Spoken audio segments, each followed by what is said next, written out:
আসসালামু আলাইকুম এভরিওয়ান, সবাই কেমন আছেন? আশা করি ভালো আছেন।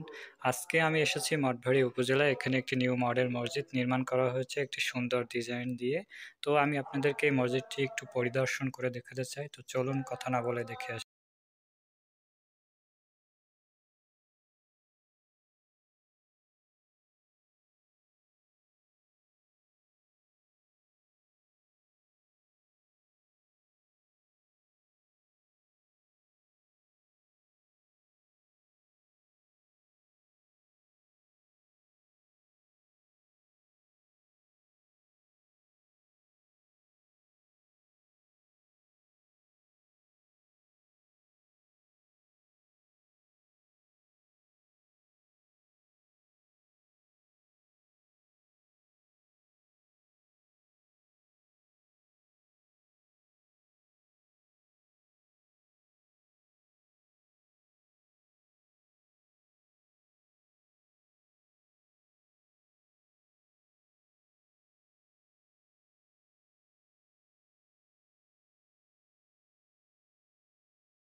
তো দেখতে দেখতে শেষ পর্যায়ে আবার দেখা হবে নতুন কোনো জায়গায়, নতুন কোনো ভিডিওতে। ভালো থাকবেন, সুস্থ থাকবেন। আল্লাহ হাফেজ।